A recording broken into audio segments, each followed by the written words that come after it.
사돈의 환갑잔치 날이었습니다. 우리 며느리가 참 착해요. 비린내 나는 생선 장수. 친정엄마를 여기까지 모셔왔지 뭐예요?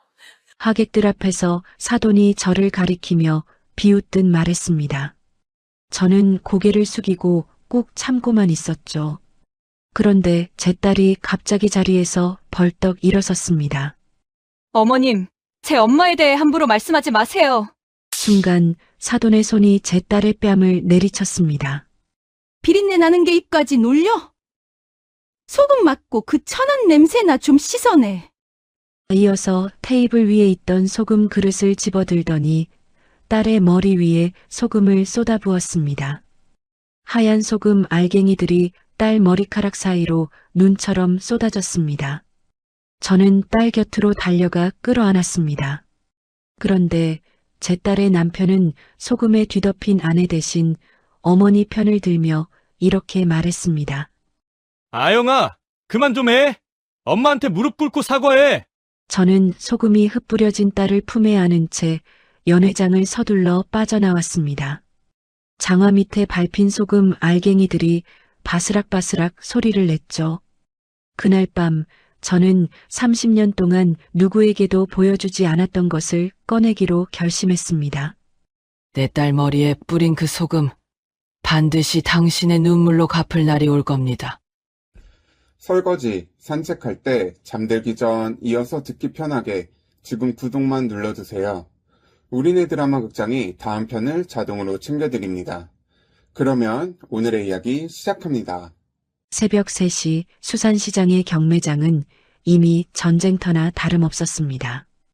얼음 상자가 콘크리트 바닥에 쿵 하고 떨어질 때마다 날선 파편이 사방으로 튀었고 형광등 불빛 아래서 은빛 생선 비늘이 가루처럼 흩날렸죠. 코끝을 쏘는 비린내와 짭조름한 바닷바람이 경매장 안을 꽉 채우고 있었습니다. 그 한복판에서 저는 또다시 장화끈을 힘껏 동여매고 있었어요. 자갈치 광어 한 판에 32만, 32만에 가져갈 사람. 경매사의 쉰 목소리가 울려 퍼지자마자 저는 곧장 손을 번쩍 들었습니다. 옆에서 덩치 큰 상인 한 명이 제 앞을 가로막기도 했지만 30년을 이 바닥에서 굴러온 눈치를 당해낼 수는 없었죠. 경매사가 저를 바라보며 번호를 불렀고 저는 그대로 얼음이 한가득 담긴 스티로폼 상자 앞으로 쪼그려 앉았습니다. 칼바람이 장화 속까지 스며들었지만 차가운 게 바람뿐은 아니었어요. 얼음 틈에 손을 집어넣어 생선을 하나하나 분류할 때마다 소금기에 절어버린 손가락 마디가 점점 더 굳어갔습니다. 지문이 다 닳아버려 문이라고는 찾아볼 수 없는 손끝으로 광어 아가미를 젖혀 신선도를 확인하고 도미배를 눌러 탄력을 살폈죠. 30년 동안 이 짠물에 절여진 손은 저의 이력서이자 훈장입니다. 장화 속 발은 이미 퉁퉁 부어 제대로 감각이 느껴지지 않았고 겨울이면 동상으로 발가락이 가렵고 여름이면 무좀 때문에 살같이 벗겨지곤 했죠. 병원에 갈 생각도 못한 채 새벽만 되면 장화를 다시 신을 수밖에 없었습니다. 그렇다고 이 장화를 벗고 살기는 힘들었어요. 이 장화 덕분에 내 딸 아영이를 대학에 그리고 유학까지 보내지 않았겠어요. 박 여사, 오늘 사돈댁 잔치 간다면서? 그 장화는 좀 벗고 가야지. 허? 건너편 좌판의 김 사장이 농담을 건넸습니다. 저는 얼음물로 젖은 앞치마를 툭툭 털며 한번 웃어주었죠. 이 장화가 날 떠날까? 오늘도 물량 정리 다 하고 가야지. 트럭에 상자를 얹고 나서야 겨우 숨을 돌릴 수 있었습니다. 운전석에 올라 히터를 켜니 얼어붙었던 손가락 사이로 아주 희미하게 온기가 스며들었어요. 그때 핸드폰이 울렸습니다. 화면에 아영이 이름이 떴죠. 엄마, 오늘 어머니 환갑잔치 같이 오는 거 맞지? 장소 보내줄게. 아영아, 엄마는 물량 정리하고 깔끔히 씻고 갈 테니까. 너는 시댁 어른들 옆에서 예쁘게 웃고 있어. 엄마는 걱정 말고. 엄마도 피곤할 텐데 쉬엄쉬엄 와. 조심히 오고.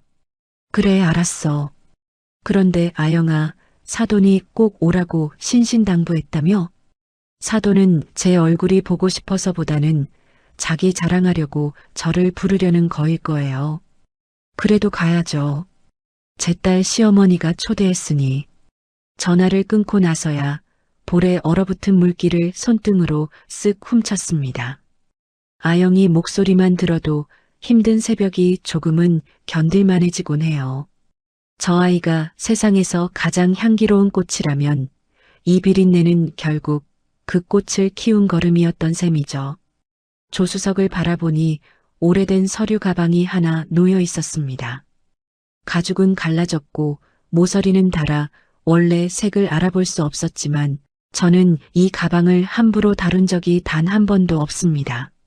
살짝 열린 지퍼 틈새로 두툼한 금색 봉투와 붉은 도장이 찍힌 서류가 삐죽 나와 있었어요. 국내 최대 수산 유통법인 이름이 새겨진 그 붉은 도장을 저는 손끝으로 조용히 쓸어보았습니다. 이 가방의 무게를 진짜 아는 사람은 이 시장에서 저 하나뿐일 겁니다. 박 여사, 이제 그만 쉬어도 되잖아. 매일 새벽에 이 고생 뭐하러 해? 김 사장이 트럭 창문을 두드리며 물었습니다. 저는 가방 위에 앞치마를 툭 걸치며 답했습니다. 아직 우리 아영이 시집살이 끝나려면 멀었잖아. 엄마가 쉬면 누가 뒤를 봐주겠어.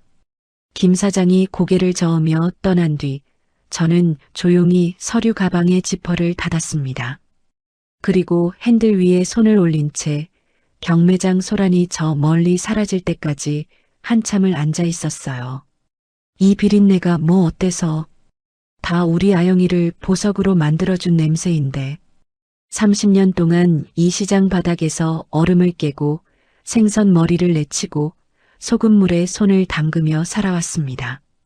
그동안 내가 지켜온 건 좌판 하나뿐만이 아니었습니다. 내 딸이 세상에서 당당하게 고개를 들고 살 수 있도록 만들어주는 울타리이기도 했죠. 아영아, 오늘 그 화려한 잔치상에 엄마 자리가 없을 수도 있겠다. 사돈은 아마 내 장화 신던 발을 보고 자기 명품 구두를 자랑하고 싶을 거야. 그래도 괜찮다. 네가 그곳에서 당당하게 서 있을 수만 있다면 엄마는 시장 바닥보다 더 험한 곳에도 얼마든지 설 수 있어. 가방을 한 번 더 쓰다듬으면서 중얼거렸습니다. 그래, 30년 동안 이 짠내 나는 삶을 견뎠으면 이제는 여기서 뭔가 하나씩 꺼낼 때도 된 거지. 트럭에 시동을 걸자 경매장의 소란스러운 함성이 새벽 안개 속으로 가라앉았습니다. 백미러에는 시장의 불빛이 점점 멀어지고 저는 아영이가 보내준 잔치 장소 주소를 내비게이션에 입력했습니다. 아직 장화를 벗진 않았지만 오늘만큼은 이 발걸음이 시장이 아니라 전혀 다른 곳을 향하고 있었습니다. 비린내 밴 앞치마 아래에서 평소보다 조금 더 세게 뛰는 심장이 느껴졌습니다. 사돈의 환갑잔치가 열린 고급 일식 연회장은 그야말로 딴 세상이었습니다. 천장에는 크리스털 샹들리에가 수백 갈래의 빛을 뿜어내고 테이블마다 얼음 위에 싱싱한 회와 사시미가 정갈하게 놓여 있었죠. 하객들 역시 하나같이 고급 정장이나 원피스를 차려입었고 입구부터 풍기는 짙은 향수 냄새가 연회장 전체를 가득 채우고 있었습니다. 저도 나름대로 준비해 갔어요. 새벽에 시장 물량 정리를 마치고 집에 들어와 깨끗이 샤워한 뒤 아영이가 사준 외투에 단정한 바지를 입었습니다. 머리도 곱게 빗어넘기고 손톱 밑까지 꼼꼼히 닦았죠. 내 딸 앞에서 엄마가 초라해 보이면 그게 곧 아영이 마음의 상처가 될까봐 신경을 많이 썼습니다. 그런데도 연회장 한쪽 구석에 앉아있던 제 모습은 화려하게 차려입은 하객들 사이에서 눈에 띄지 않는 자리에 머무를 수밖에 없었습니다. 아무리 깨끗이 준비해도 제 외투는 그 틈에선 어쩐지 초라하게 느껴졌거든요. 연회장 중앙의 주인공은 단연 사돈 김지숙이었습니다. 환갑을 맞아 진주빛 실크 한복에 목걸이와 귀걸이까지 화사하게 착용하고 하객 한 명 한 명에게 인사를 받고 있었죠. 손가락마다 반지가 번쩍였고 조명을 받을 때마다 얼굴에는 뿌듯한 미소가 번졌습니다. 바로 옆에는 사위인 재한이가 새 양복을 빳빳하게 차려입고 서서 어머니 곁을 찾는 하객들을 능숙하게 안내하고 있었습니다. 우리 재한이가 일식당 전무인데요. 오늘 잔치를 직접 준비했어요. 연회장에 나오는 음식이 다 우리 아들 솜씨랍니다. 사돈은 어깨에 손을 올리고 뿌듯하게 하객들에게 아들 자랑을 이어갔습니다. 사실 그 일식당에 들어가는 생선들이 어디서 오는지 저는 누구보다 잘 알았지만 굳이 말을 보탤 필요는 없었죠. 딸 아영이는 제 옆이 아니라 시댁 가족들 틈에 앉아 있었어요. 시어머니 곁에서 하객들에게 인사하며 미소 짓고 있지만 그 눈가에는 긴장감이 가득 묻어났습니다. 엄마인 저만큼은 알아볼 수 있죠. 저 아이가 지금 얼마나 숨죽이며 조심하고 있는지 다른 누구보다 제가 잘 알았습니다. 잔치가 한창 무르익을 즈음 갑자기 사돈이 마이크를 잡고 건배사를 마치더니 제 쪽을 바라보며 손짓을 했어요. 어머, 사돈, 거기서 왜 숨어 계세요? 이쪽에 와서 같이 앉으셔야죠. 오셨으니 좋은 것도 좀 드시고요. 평생 시장에서 생선 머리나 발라 드셨을 텐데 오늘은 제대로 된 음식 맛 좀 보셔야죠. 순간 연회장에 있던 수십 명의 시선이 모두 저에게 쏠렸습니다. 저는 자리에서 일어나며 옷깃을 한번 여몄어요. 사돈의 입가엔 희미하게 웃음이 스쳤고 그녀가 원하는 장면이 바로 이런 거였구나 하는 생각이 들었습니다. 자신의 화려함 옆에 저를 세워 그 차이를 모두에게 보여주려 했던 것이겠지요. 사돈 옆에 다가서니 그녀가 코를 찡긋거리며 눈살을 살짝 찌푸렸습니다. 어머, 사돈. 외투에서 비린내가 나는 것 같은데요? 우리 아영이가 시집와서 얼마나 속이 상할지 친정 엄마에게서 이런 냄새가 나면 얼마나 부끄럽겠어요. 그 순간의 민망함과 씁쓸함이 왠지 오래도록 가슴에 남았습니다. 분명 깨끗이 씻고 갔는데도 사돈은 제 직업 자체를 냄새나는 일로 여기고 있었습니다. 생선을 다룬다는 이유 하나만으로 저를 더럽다고 단정짓는 그 눈빛이 샹들리에 불빛보다 훨씬 차갑게 느껴졌죠. 저는 고개를 숙이지 않고 조용히 말했습니다. 죄송해요, 사돈. 혹시 불쾌하셨으면 제가 자리로 돌아갈게요. 아이고, 괜찮아요. 원래 그 일하시는 분들은 본인이 냄새를 잘 모르는 거잖아요. 사돈은 손사래를 치며 웃었지만 그 웃음 속에 숨겨진 경멸은 연회장, 샹들리에보다 더 선명하게 빛나고 있었습니다. 옆에 앉은 하객 몇 명은 민망한 듯 시선을 피했고 아영이의 얼굴이 새하얗게 질려가는 게 눈에 보였어요. 그나저나 사돈, 예전에 나 같은 사람들이 사간 생선값으로 아영이 학비도 보탰다고 들었는데 그러면 고마운 줄 알고 조용히 맛있는 것 드시다 가시면 되죠. 오늘은 제 잔치니까 분위기 좀 맞춰주세요. 분위기를 맞추라는 말의 진짜 의미는 구석에서 조용히 있으라는 거겠지요. 저는 잠깐 아영이와 눈이 마주쳤습니다. 아이가 고개를 저으며 입모양으로 괜찮아요라고 했지만 떨리는 입술은 도리어 괜찮지 않다고 말하고 있었습니다. 자리로 돌아와 앉으며 떨리는 무릎 위에 손을 올렸습니다. 주먹을 꽉 쥐면 소금기에 갈라진 손바닥이 따끔거렸지만 그 아픔이 오히려 정신을 붙잡아 주었죠. 접시 위에 참치회를 바라보았습니다. 선홍빛 쌀이 얼음 위에서 반짝이고 있었는데 한눈에 알아볼 수 있었습니다. 제주 앞바다 참따랑어, 이번 주 경매에서 제가 직접 낙찰받아 들여온 참치였거든요. 사돈, 지금 당신이 젓가락으로 집어 올린 참치가 어디서 온 건지 상상도 못 하시겠죠. 당신의 그 허영심이 오늘 제 딸을 얼마나 아프게 할지 엄마 마음은 차가워집니다. 그래도 아직까지는 참을 수 있습니다. 아영이가 저 자리에서 무사히 웃고 있으면 이런 모욕쯤 얼마든지 삼킬 수 있을 것 같아요. 연회장에 퍼지는 클래식 음악이 우아하게 들리긴 했지만 제 귀엔 새벽 경매장의 함성이 겹쳐 들려오는 듯 했습니다. 샹들리의 불빛이 사돈의 다이아몬드 목걸이에 부딪혀 눈이 시렸고 그 반짝임 사이로 아영이의 굳어버린 미소가 아른거렸습니다. 잔치상 구석자리에 앉아 참치회를 내려다보는데 사돈의 그 차가운 비웃음이 귓가에 맴돌았습니다. 젓가락을 내려놓고 눈을 감으니 30여 년 전의 기억이 파도처럼 밀려왔어요. 그때 제 나이는 28이었습니다. 남편이 남기고 간 건 시장 골목 맨 끝 단칸방 하나와 돌도 안 지난 아영이 뿐이었어요. 장례를 치르고 나니 통장엔 남은 돈이 바닥을 드러냈고 아이를 맡길 곳도 딱히 없었습니다. 단칸방 보일러는 겨울이면 늘 고장났고 벽 틈으로 스며드는 찬바람에 아영이는 밤마다 칭얼거리곤 했죠. 이불을 2겹, 3겹 덮어줘도 아이의 작고 여린 코끝은 금세 빨갛게 얼어붙었습니다. 결국 저는 아영이를 등에 업고 새벽마다 시장으로 향했죠. 포대기 속에서 고요히 숨쉬는 아기 온기가 등에 전해지는 걸 느끼면서 생선 상자를 머리에 이고 시장 골목을 이리저리 뛰어다녔습니다. 비바람이 몰아치는 날에도 쉴 틈이 없었어요.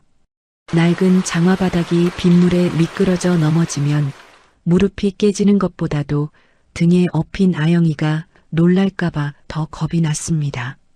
이를 꽉 다물고 자리에서 일어나 다시 상자를 들면 어깨에서 뼈마디가 우두둑 소리를 냈죠. 그래도 멈출 수 없었습니다. 아영이를 굶길 수 없으니까요. 처음엔 좌판도 없이 시장 구석에서 남이 팔다 남긴 생선을 떠안아 팔았습니다. 잔멸치, 꽁치 내장, 대가리 잘린 갈치, 토막 같은 것들이었죠. 다른 상인들은 즉 저런 것까지 주워 팔아 하며 혀를 찼지만 저는 그 하찮아 보이는 것들도 정성껏 손질해 최대한 갓을 받으려고 애썼습니다. 버려지는 내장도 깨끗이 씻어 젓갈 가게에 넘겼고 그렇게 한 달을 버티면 아영이 분유감 정도는 마련할 수 있었습니다. 그런데 저는 단순히 장사만 한 게 아니에요. 새벽마다 경매장을 드나들면서 한 가지를 뼈저리게 알게 되었습니다. 생선은 잡는 사람보다 옮기는 사람이 돈을 번다는 거리요. 어부들이 온 힘을 다해 잡아올린 생선을 중간 상인들이 헐값에 사가고 도시에선 비싼 값에 팔았습니다. 그 사이의 차이가 곧 기회라는 걸 저는 몸으로 배운 셈이죠. 그래서 부두 경매인들과 인맥을 쌓기 시작했습니다. 누구보다 일찍 새벽 경매장에 나가 따뜻한 커피 한 잔씩 내밀고 시세 변동도 꼼꼼히 적어뒀어요. 어느 항구에서 어떤 생선이 많이 잡히는지, 태풍 예보가 뜨면 어느 어종 가격이 오르는지 그런 흐름을 누구보다 빠르게 읽어냈습니다. 처음엔 젊은 아낙네가 무슨 유통을 하냐며 제 말을 대수롭지 않게 넘기던 경매인들도 제가 알려준 시세 예측이 연이어 맞자 점점 눈빛이 달라졌어요. 서너 해쯤 흘렀을 때 저는 제주와 부산 어판장과 직접 거래 계약을 맺게 됐습니다. 중간 유통을 건너뛰고 산지에서 바로 서울시장으로 들여오는 유통망을 제 손으로 만들어낸 거였죠. 물량이 늘어나자 좌판 하나로는 감당이 어려웠어요. 냉동 창고를 빌리고 트럭도 한 대 마련했고 시간이 흐르며 결국 법인도 설립했습니다. 순례수산, 제 어머니 이름을 딴 그 회사가 처음엔 시장 구석 작은 사무실에서 시작했지만 10년이 지나자 전국의 일식당과 호텔에 신선한 횟감을 대는 유통망으로 성장했죠. 전국 수산물 유통량의 상당 부분이 제 손을 거쳤지만 그걸 아는 사람은 얼마 없었습니다.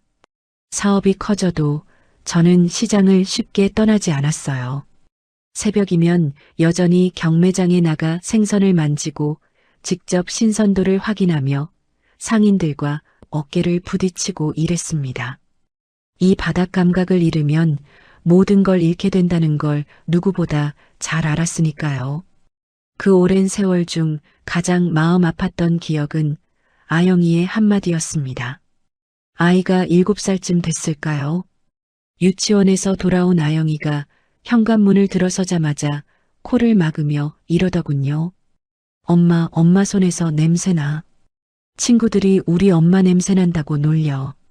그 말에 저는 등 뒤로 손을 감추고 웃어 보였지만 아이가 잠든 뒤에야 화장실에서 소리 없이 울었습니다. 비누를 몇 번이고 문질러도 송금 사이에 밴 비린내가 좀처럼 빠지지 않았어요. 손이 벌개지고 부르틀 때까지 솔로 박박 문질러도 그 냄새만은 끈질기게 남아 있었습니다. 그날 이후로 시장에서 돌아오면 꼭 2번씩 손을 씻었어요. 손톱 밑까지 솔질하고 아이 앞에서는 로션을 듬뿍 발랐습니다. 아영이 학교 참관 수업에 갈 때면 전날 밤부터 새 옷을 다려 준비하고 손목엔 향수를 한 방울 뿌렸죠. 시장에서는 생선 비늘이 튀는 장사꾼이었지만 아이 앞에서는 누구보다 깨끗한 엄마이고 싶었습니다. 아영아, 엄마가 나중에 너 펜트하우스에서 살게 해줄게. 엄마 믿지? 이불 속에서 아이의 작은 손을 잡고 속삭이던 밤이 떠올랐어요. 아영이가 고개를 끄덕이며 엄마 약속이라고 새끼손가락을 내밀었을 때 저는 이 약속만큼은 꼭 지키겠다고 다짐했습니다. 그리고 정말 그 약속을 지키기 위해 열심히 일했습니다. 추운 겨울 얼어붙은 생선을 맨손으로 만지다 손등이 갈라져 피가 배어나와도 멈추지 않았고 한여름 땡볕 아래 비린내와 열기가 엉킨 시장 바닥에서 어지러워 쓰러질 뻔했던 날도 있었지만 아영이의 새끼손가락이 떠오르면 다시 힘을 냈어요. 그렇게 번 돈이 하나둘 모여 결국 딸을 유학 보내고 대학도 보냈죠. 아영이는 엄마가 시장 장사로 꼬박꼬박 돈을 모은 줄만 알았습니다. 그 뒤에 어떤 세계가 있었는지는 굳이 이야기하지 않았죠. 엄마가 시장에서 생선 파는 사람이라는 사실, 그걸로도 아이에겐 충분했으니까요. 사람들이 비린내 난다고 피해도 이 돈만큼은 세상에서 가장 깨끗한 돈입니다. 딸의 미래를 위해 이 엄마가 바다 냄새를 온몸에 새기며 벌어들인 돈이니까요. 눈을 떴습니다. 연회장의 샹들리에가 다시 시야에 들어왔고 접시 위의 참치회는 여전히 윤기를 내뿜고 있었어요. 30년 동안 짠물에 절여진 이 손이 이제 무엇을 꺼내들게 될지 이 자리에 아무도 모릅니다. 그때 연회장 중앙에서 사돈의 날카로운 목소리가 다시 울려 퍼지기 시작했습니다. 회상에서 깨어난 뒤에도 제 눈앞엔 여전히 샹들리에 불빛이 쏟아지고 있었습니다. 연회장 한가운데에선 사돈이 다시 마이크를 잡았습니다. 건배사를 마치고 들뜬 얼굴로 하객들을 둘러보던 그 시선이 구석에 앉아있던 저를 딱 찍어 바라봤죠. 아, 맞다. 방금 전 보신 분들도 계시겠지만 오늘은 특별한 손님이 한 분 오셨답니다. 사돈의 목소리가 연회장에 크게 울려 퍼졌습니다. 하객들이 일제히 고개를 돌렸고 저도 모르게 어깨를 움츠렸어요. 우리 며느리가 얼마나 효녀인지 몰라요.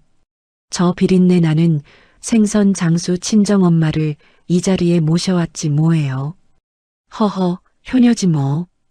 본인이 초대해놓고 이렇게 말하는 걸 보니 초대의 목적이 훤히 보였습니다.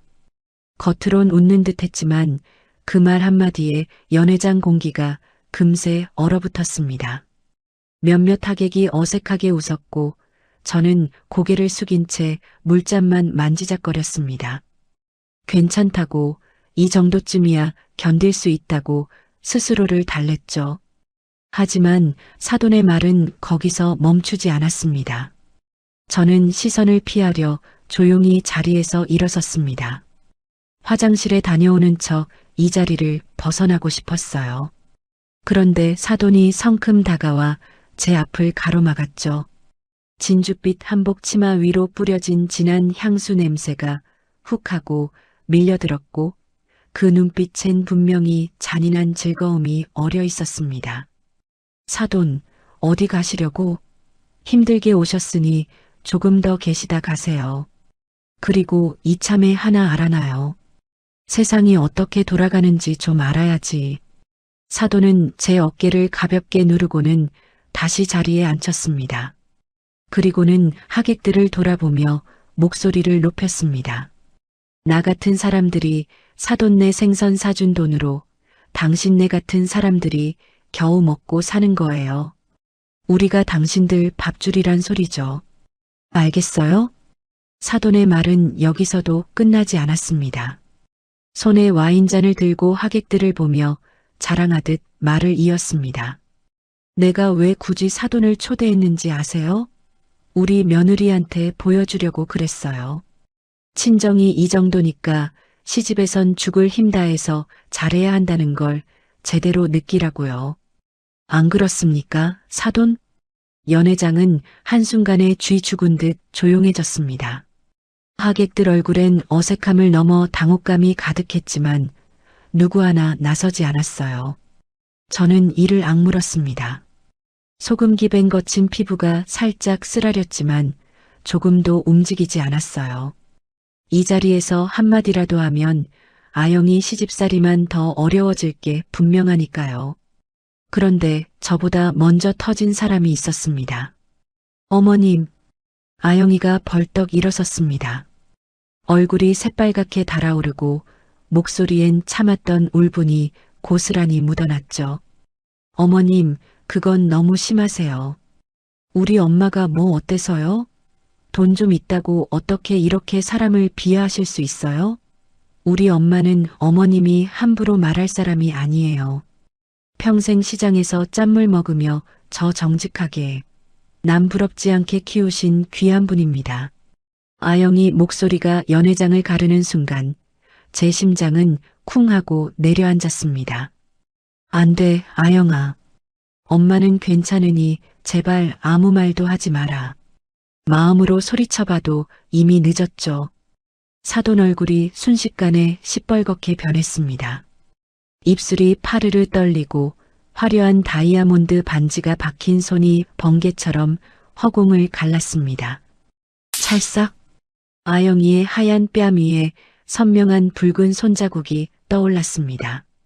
연회장에 있던 모두가 숨을 멈춘 듯 고요해졌고 저는 의자에서 반쯤 일어서다 그대로 굳어버렸어요. 아영이의 볼이 벌겋게 부어오르기 시작했습니다. 어디서 감히 시어머니 눈을 똑바로 쳐다보고 목소리를 높여 사돈이 분노에 찬 목소리로 소리질렀습니다. 그는 곧장 테이블 위에 놓여있던 굵은 소금 그릇을 집어들었어요. 하객들이 어머 저거 좀 봐 하며 웅성거렸지만 사돈은 이미 이성을 잃고 있었습니다. 비린내 나는 게 입까지 놀려? 꼴도 보기 싫어. 소금 처맞고 그 냄새나 씻어내. 하얀 소금 알갱이들이 아영이 머리 위로 와르르 쏟아졌습니다. 소금이 건조하고 서늘한 소리를 내며 머리카락 사이와 어깨, 카펫 바닥으로 마구 쏟아졌어요. 아영이는 두 팔로 머리를 감싸며 그대로 쪼그리고 앉았습니다. 소금 알갱이가 바닥에 튀며 흩어졌고 아이의 입술 사이로 작은 흐느낌이 새어나왔어요. 저는 의자를 밀치고 아영이에게 달려갔습니다. 몇 걸음 안 되는 거리인데도 끝없이 멀게만 느껴졌어요. 딸을 끌어안으니 소금 알갱이들이 제 팔 위로도 떨어졌지만 그 까슬한 촉감보다 아영이의 떨리는 어깨가 더 뜨겁게 느껴졌습니다. 아이 머리카락을 쓸어내리자 소금이 우수수 떨어졌고 붉게 부어오른 손자국이 그 틈에 드러났어요. 아영이가 볼을 움켜쥔 채 이를 꽉 다물었습니다. 그 모습이 제 가슴을 칼로 긁는 듯 아팠어요. 그때 아영이가 고개를 들어 남편을 바라봤습니다. 눈물과 소금이 뒤섞인 얼굴로 자신을 지켜줄 마지막 사람을 애타게 올려다보았어요. 하지만 사위는 아내 곁으로 오기는커녕 오히려 한 발짝 물러서며 말했습니다. 아영아, 이제 그만 좀 해. 네가 이 분위기 다 망쳤잖아. 엄마 기분 안 보여? 무릎 꿇고 사과해. 그 말을 듣는 순간 아영이 눈에서 마지막 빛이 꺼지는 게 느껴졌습니다. 남편의 차가운 한마디가 소금보다 더 깊이 아이의 가슴에 박히는 걸 저는 똑똑히 보았어요. 뺨을 맞고도 울지 않던 아영이가, 소금을 맞으며 버티던 아영이가 그 말에 완전히 무너졌습니다. 딸은 사위의 얼굴을 한참 바라보다가 천천히 고개를 떨궜고 머리카락 끝에서 소금 알갱이 하나가 바닥에 또르르 떨어졌습니다. 품 안에서 아영이의 어깨가 가늘게 떨렸어요. 제 딸 머리카락에 박힌 하얀 소금이 눈처럼 흩날립니다. 장화 신고 생선 상자 나르며 30년을 버틴 것도 내 새끼 머리 위엔 꽃잎만 뿌려주고 싶어서였는데, 사돈, 오늘 당신이 뿌린 건 꽃이 아니라 이 집안에 불을 지필 불씨란 걸 당신은 모르겠지. 재안아, 너마저 내 딸 손을 외면하는구나. 그래, 이제 너희에게 베풀 잡이란 한 톨도 남지 않았다. 저는 소금이 흩어진 아영이의 머리를 품에 안고 천천히 일어섰습니다. 사돈은 마치 이겼다는 듯 비웃었고 사위는 고개를 돌려 외면했습니다. 저는 아영이의 등을 가만히 두드리며 그러나 연회장 그 누구보다 단호한 목소리로 말했습니다. 지숙 씨, 오늘 이 소금 반드시 당신의 눈물로 돌려받게 될 거예요. 내 딸 눈에 피눈물 낸 데가 제대로 치르게 될 겁니다. 사돈의 비웃음이 순간 멈칫하더니 이내 또 코웃음으로 바뀌었습니다. 저는 더는 그 얼굴을 쳐다보지 않았어요. 소금에 뒤덮인 딸의 손을 꼭 잡고 아영이 어깨 위에 남은 소금 가루를 한 번 더 털어주었습니다. 샹들리에 아래 쏟아지는 불빛을 등진 채 연회장을 나왔어요. 뒤에서 사돈의 코웃음 섞인 목소리가 들려왔지만 저는 끝내 뒤돌아보지 않았습니다. 장화 밑에 밟힌 소금 알갱이들이 바스락거리는 소리가 이 잔치의 마지막 인사처럼 오래 남았습니다. 집에 도착하자마자 아영이를 욕실로 데려갔어요. 불을 켜니 거울에 비친 딸의 모습이 눈에 들어왔습니다.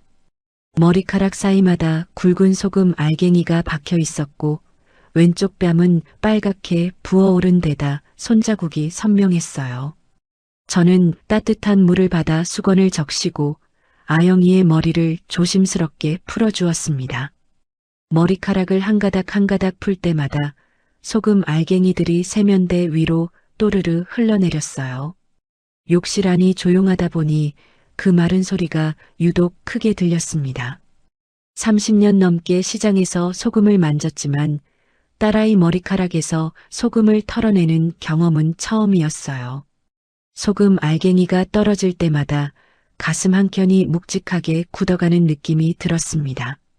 아영이는 눈을 꼭 감은 채 아무 말도 하지 않았지만 어깨가 자그맣게 떨리고 있었어요. 젖은 수건으로 아이의 뺨을 살살 닦아줄 때 반지에 긁힌 상처 위로 물이 스미자 아영이가 말없이 얼굴을 찡그렸습니다. 소금을 다 털고 머리를 말려준 뒤 거실로 나왔습니다. 부은 뺨에 얼음 주머니를 대어주며 옆에 앉자 얼음의 차가움에 아영이가 잠깐 움찔했지만 곧 고개를 제 어깨에 기댔어요. 한참을 그렇게 있다가 아영이가 조심스럽게 입을 열었습니다. 엄마, 나 월세 계약할 때만 해도 잘 살 수 있을 줄 알았거든. 목소리가 갈라져 있었습니다. 근데 어머님은 월세 한 번도 안 내고 나만 계속 들들 볶았어. 네가 시장에서 자라서 우리 집안 품위가 떨어진다. 네 엄마 냄새가 집안에 밴다. 이런 소리만 매일 들었어. 손님 올 때마다 나보고 부엌에서만 있으라 하고 며느리 소개하기 창피하대.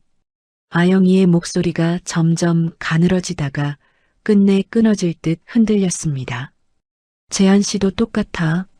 처음엔 내 편인 줄 알았는데 결국 어머님 말이라면 다 옳은 사람이었어.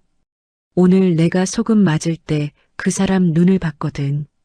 미안한 게 아니라 오히려 짜증난 표정이었어. 엄마, 나 이제 정말 거기 있기 싫어. 아영이는 제 소매를 꽉 움켜쥐고 흐느꼈어요. 엄마, 나 이혼하고 싶어. 그 사람들이랑 재한 씨랑 다시는 보고 싶지도 않아. 내일 당장 가서 짐만 챙겨올래. 저는 조용히 아영이 등을 천천히 쓸어내렸습니다. 딸의 목소리에 배어있는 분노와 서러움이 제 손바닥에 그대로 내려앉는 듯 했어요. 이 아이가 얼마나 오래 참고 견뎌왔는지 오늘 이렇게 무너진 게 단지 오늘 하루의 일이 아니라는 걸 저는 누구보다도 잘 알고 있었습니다. 하지만 지금 바로 결론을 낼 순 없었어요. 아영아, 울지 마라. 딸의 손을 꼭 잡으며 낮게 말했습니다. 네 마음 엄마가 다 알아. 그렇지만 이혼은 성급하게 할 일이 아니야. 감정에 휘둘려서 결정하면 너만 더 힘들어질 수도 있어. 엄마, 난 더는 못 참겠어. 참으라고 하는 게 아니야.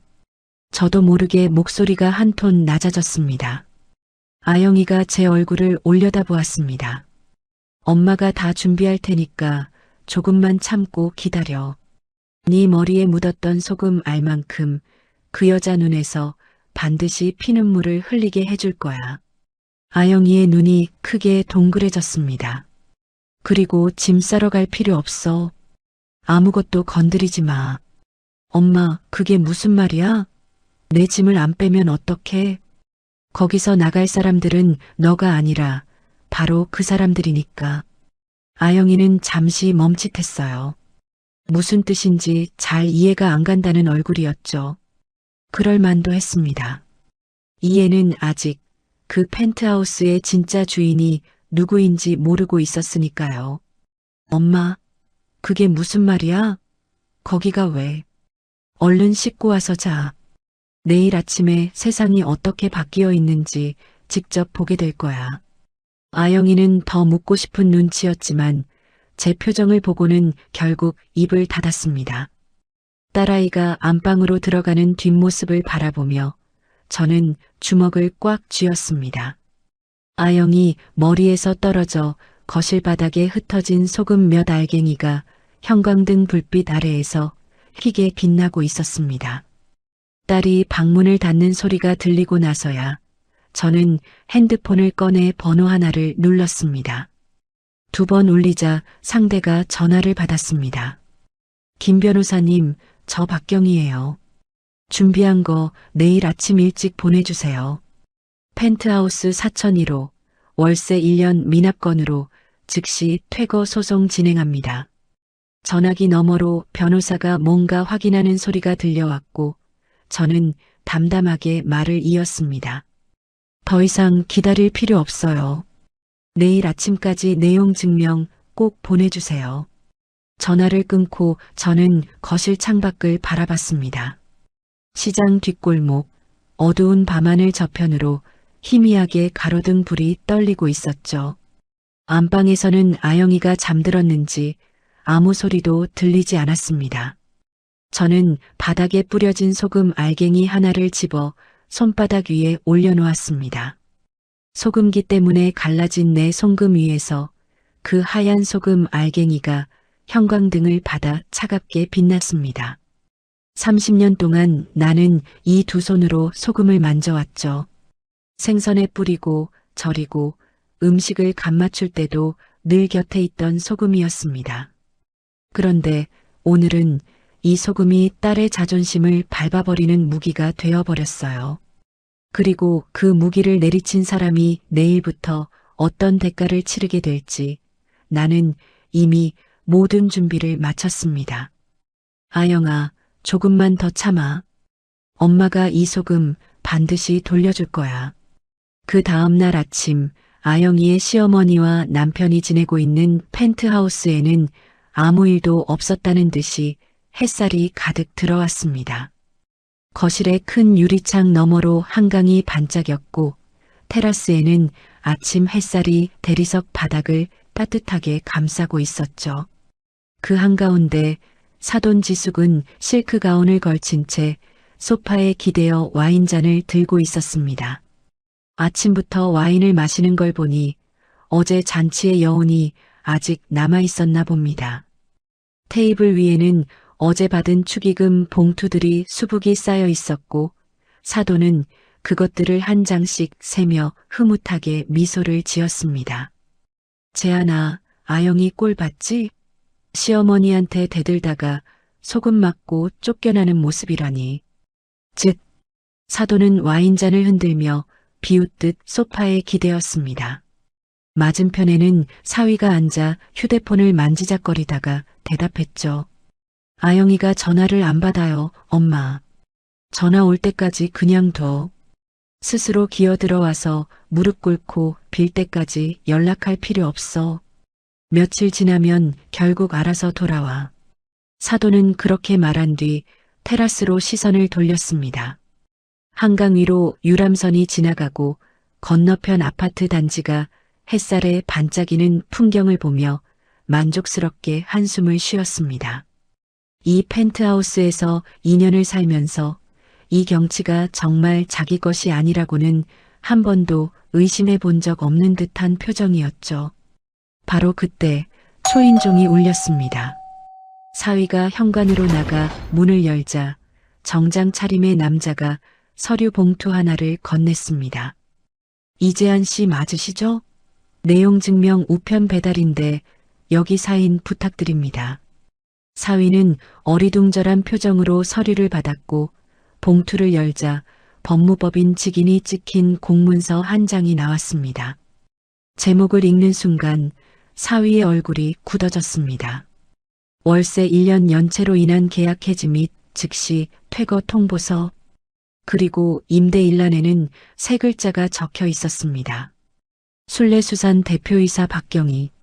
엄마, 이거 좀 보세요. 사위의 목소리가 떨렸습니다.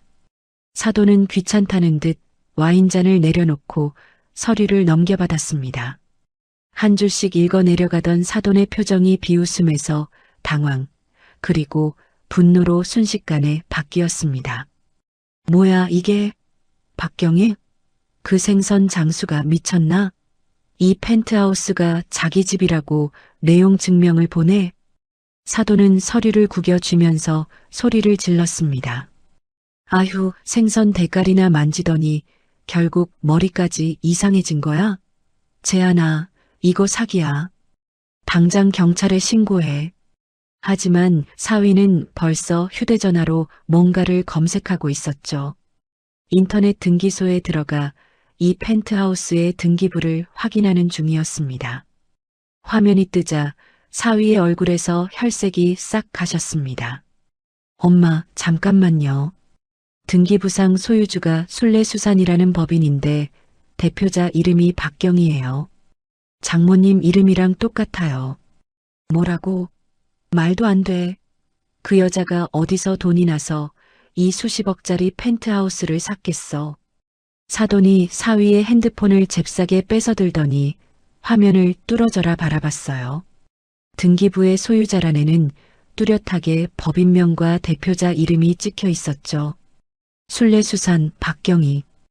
핸드폰을 쥔 사돈의 손이 덜덜 떨렸어요. 평소에 알고 있던 박경희는 새벽 시장에서 장화 신고 생선 상자 나르던 사람이었으니까요. 그 시각 저는 집에서 아영이에게 상황을 설명하고 있었어요. 엄마가 뭐라고? 그 펜트하우스를 엄마가 샀다고? 아영이가 도무지 믿을 수 없다는 표정으로 절 바라봤고 저는 찻잔을 내려놓으면서 담담하게 말했죠. 2년 전에 너가 말했잖아. 시어머니가 강남 펜트하우스에서 살아야 한다고 해서 너가 월세 계약까지 대신했다고. 근데 월세는 한 번도 시댁에서 안 내고 너한테만 다 떠넘겼다는 것도 듣고. 그건 맞는데 엄마가 그 집을 어떻게 해. 저는 찻잔을 한번 내려다봤습니다. 2년 전 그날이 문득 떠올랐거든요. 그때 아영이한테 전화가 왔었죠. 시어머니가 체면을 내세우며 강남 펜트하우스 월세를 요구했고 보증금이랑 월세를 모두 아영이 혼자 감당하게 됐다는 얘기에 얼마 뒤에는 시어머니가 월세를 밀리기 시작했다는 말도 들었어요. 딸이 혹여 집주인 눈치 보며 쫓겨날까 걱정한다는 걸 알자마자 저는 바로 결심했죠. 집주인에게 연락해서 현금으로 샀습니다. 임대인 명의는 법인으로 돌려두고 아영이에게도 사돈 쪽에도 비밀로 했어요. 딸이 시댁 눈치 볼 일 없이 편히 살게 해주고 싶었던 마음뿐이었죠. 엄마가 미리 사뒀던 거야. 집주인이랑 연락해서 전부 매수했고 임대인 이름은 법인으로 해놔서 아무도 내가 주인인 줄은 몰랐지. 아영이는 입을 떡 벌린 채 한참 저를 바라봤어요. 1년 넘게 월세를 내지 않아도 별말 안 했는데 결국 그쪽에서 보답은커녕 은혜를 원수로 갚는구나. 내 딸 머리에 소금을 뿌려. 저는 목소리를 살짝 낮추며 말을 이었습니다. 아영아, 엄마가 어떻게 이 집을 살 수 있었던 건지 지금은 묻지 마. 때가 되면 다 알게 될 거야. 지금 너가 기억해야 할 건 하나야. 그 펜트하우스는 네 집이지 저 사람들이 주인인 게 아니라는 거야. 아영이는 한동안 아무 말도 하지 못했어요. 새벽마다 장화 신고 시장 다니던 엄마가 수십억짜리 펜트하우스 주인이라는 사실을 어떻게 받아들여야 할지 머릿속이 복잡하게 엉킨 게 그대로 얼굴에 드러났죠. 한참 뒤 아영이는 눈에 눈물이 그렁그렁 맺힌 채 조심스럽게 물었어요. 엄마, 그럼 시어머니가 지금까지 월세 한 번도 안 낸 거 엄마가 다 알면서도 그냥 참았어? 내가 참은 건 너가 그 집에서 편히 살기를 바랐기 때문이야. 사돈 체면도 생각했고 무엇보다 너가 시댁 눈치 안 보고 살면 좋겠어서 그랬지. 하지만 어제 그 소금이 마지막이었다. 아영이는 조용히 고개를 끄덕이며 내 손을 꼭 잡았어요. 손이 떨리고 있었지만 그 떨림에는 어젯밤과는 또 다른 감정이 뒤섞여 있었죠.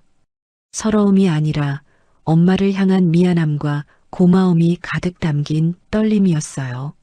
한편 펜트하우스 쪽에서는 사위가 허둥지둥 제 번호를 눌러보고 있었습니다.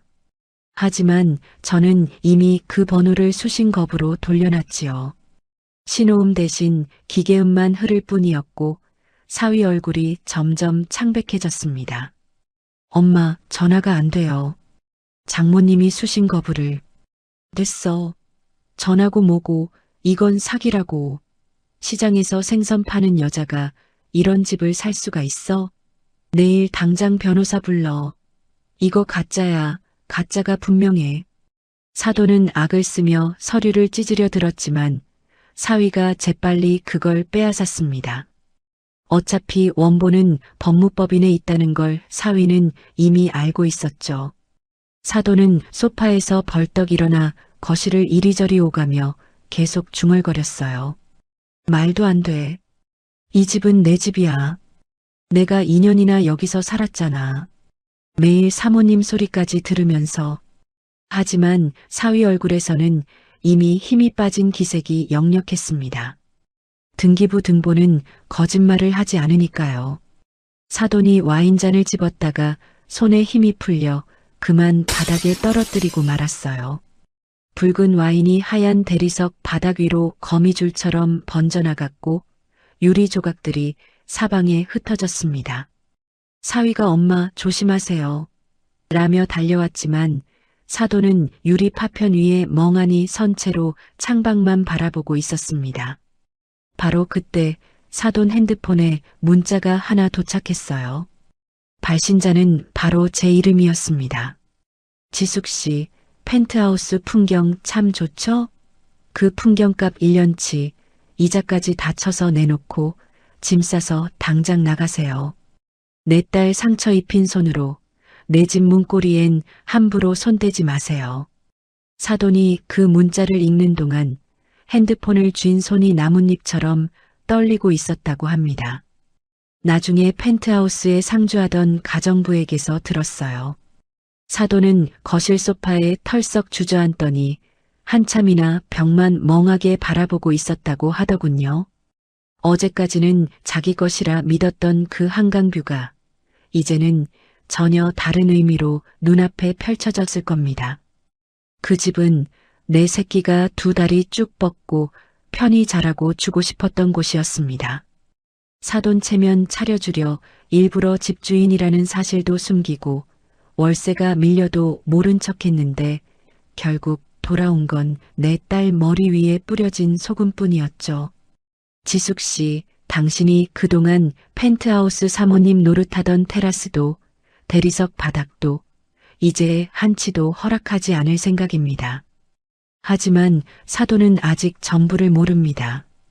이 펜트하우스는 시작에 불과하단 걸. 내가 가지고 있는 카드가 이것만은 아니라는 걸. 그건 아직 누구도 모를 거예요. 내용 증명을 보낸 뒤 저는 사돈에게 일주일의 시간을 줬습니다. 스스로 짐을 싸서 나갈 마지막 기회였죠.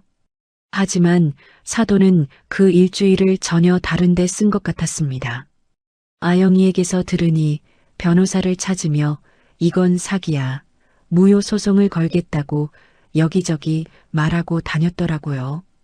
결국 기한이 지나도록 사돈은 펜트하우스에서 한 발짝도 나가지 않았습니다. 그래서 저도 더는 기다리지 않기로 마음먹었습니다. 퇴거 시한인 그날 정오, 사돈 지숙은 평소처럼 느긋하게 외출했다가 집으로 돌아오는 길이었습니다. 엘리베이터에서 내려 펜트하우스 현관 앞에 선 사돈은 평소대로 도어락에 비밀번호를 눌렀죠. 그런데 익숙한 잠금 해제음 대신 차갑고 날카로운 경고음만 울렸습니다. 삐, 삐, 삐. 사돈은 갸웃거리며 다시 몇 번이나 비밀번호를 눌러봤지만 결과는 똑같았어요. 3번, 4번 시도해도 문은 열리지 않았죠. 도어락 자체가 바뀌어 있던 겁니다. 어제까지 금색이던 손잡이는 은색 신형으로 바뀌어 낯선 금속빛을 내고 있었어요. 뭐야 이게? 왜 비밀번호가 안 맞지? 사돈이 당황한 목소리로 중얼거리며 손잡이를 세게 잡아당겨봤지만 문은 꿈쩍도 하지 않았습니다. 혹시나 싶어 주머니에서 비상 열쇠를 꺼내 열쇠 구멍에 넣어봤지만 그마저도 맞지 않았죠. 열쇠 구멍마저 달라져 있었던 겁니다. 사돈은 뒷걸음질치며 현관문을 올려다봤습니다. 어제까지만 해도 자기 집이던 그 문이 오늘은 낯선 요새처럼 굳게 닫혀 있었어요. 복도 형광등 불빛이 은색 도어락에 차갑게 반사되고 있었고 사돈의 손이 점점 떨리기 시작했습니다. 그때 복도 끝에서 구두 소리가 울려 퍼졌습니다. 또각, 또각. 규칙적이고 단단한 발소리가 천천히 가까워졌죠. 복도 모퉁이를 돌아 제가 나타났습니다. 새벽 시장에서 신던 장화 대신 단정한 검은 구두를 신고 깔끔한 코트를 입은 모습이었어요. 시장에서의 저와는 사뭇 달랐지만 눈빛만큼은 삼식간 경매장에서 단련된 강단이 고스란히 담겨 있었습니다. 제 뒤로는 검은 정장을 입은 법무법인 대리인 2명이 서류 가방을 들고 따라오고 있었죠. 저는 한 손에 이 펜트하우스의 소유권 증명 서류를 들고 사돈의 눈을 똑바로 바라보며 걸음을 멈췄습니다. 사돈의 얼굴에서 핏기가 서서히 빠져나가는 게 눈에 보였습니다. 어제까지만 해도 비린내 운운하며 무시하던 시장 안악이 오늘은 이 건물의 주인처럼 당당히 서 있으니 사돈 머릿속이 복잡해졌을 겁니다. 사돈? 너 여기서 뭐 하는 거야? 이 사람들은 또 뭐고? 저는 말 대신 대리인에게 고개를 한번 끄덕였습니다. 대리인이 앞으로 나서 서류를 펼쳤죠.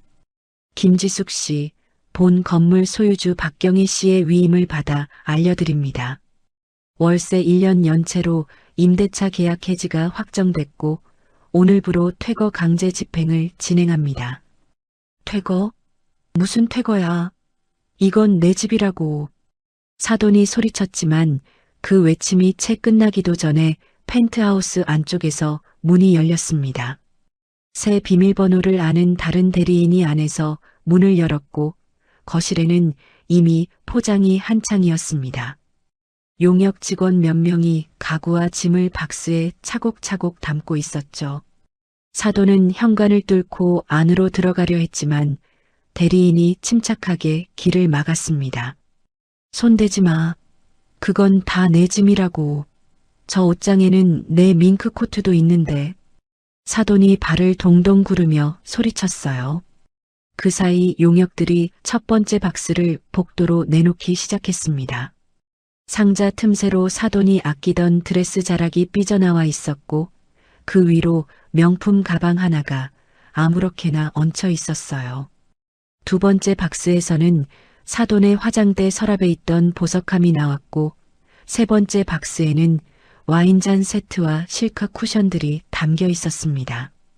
사돈이 2년 동안 이 펜트하우스에서 사모님 노릇을 하며 하나하나 모아온 것들이 포장도 제대로 되지 않은 채 복도 바닥에 줄줄이 내던져지고 있었어요. 화려한 드레스들이 차가운 복도 타일 위에서 먼지를 뒤집어 쓰고 명품 구두가 상자 속에서 뒤엉켜 있는 모습이 마치 무대에서 쫓겨난 배우의 분장실 같았습니다. 사돈이 박스 하나를 붙잡고 안을 들여다보다가 비명을 질렀어요. 어제 환갑잔치에서 입었던 진주빛 실크 한복이 구겨진 채 가방 사이에 끼어 있었던 겁니다. 사돈이 그것을 꺼내 가슴에 끌어안으며 주저앉았습니다. 이틀 전만 해도 하객 수백 명 앞에서 이 한복을 입고 여왕처럼 서 있던 사람이 지금은 복도 바닥에서 구겨진 한복을 껴안고 울고 있었어요. 사위가 그때서야 허겁지겁 달려왔습니다. 엘리베이터에서 내리자마자 복도에 쌓인 박스들과 바닥에 주저앉은 어머니를 보고 얼굴이 하얗게 질렸죠. 장모님, 이게 뭐 하시는 겁니까? 사위가 제게 달려왔지만 대리인이 한 발 앞서 길을 막았어요.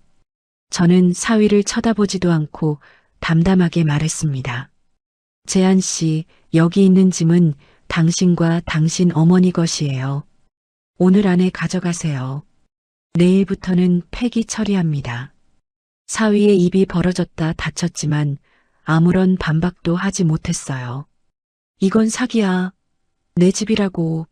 내가 2년 동안 여기서 사모님 소리 들으면서 살았는데 누가 나를 쫓아내. 사돈이 목이 터져라 외쳤지만 복도의 메아리만 돌아올 뿐이었어요. 저는 그 모습을 지켜보며 입을 열었습니다. 지숙 씨, 착각하지 마세요. 여긴 당신 집이었던 적이 단 1초도 없었어요. 내 딸 아영이가 시어머니 눈치 볼까봐 내가 대신 사둔 집이지 당신 허영심 채워주라고 사준 집 아닙니다. 월세라도 잘 내시지 그랬어요. 제 목소리는 낮았지만 복도 전체를 채울 만큼 또렷했어요. 사돈의 눈이 흔들렸습니다. 입술이 파르르 떨리더니 갑자기 다리에 힘이 풀린 듯 비틀거렸어요. 그리고 제 앞으로 무너지듯 다가오더니 제 바짓가랑이를 두 손으로 움켜쥐었습니다. 사돈, 내가 잘못했어. 그날 잔치에서 내가 잠시 미쳤었나 봐. 한 번만 봐줘. 갈 데가 없어. 우리 재한이도 있잖아.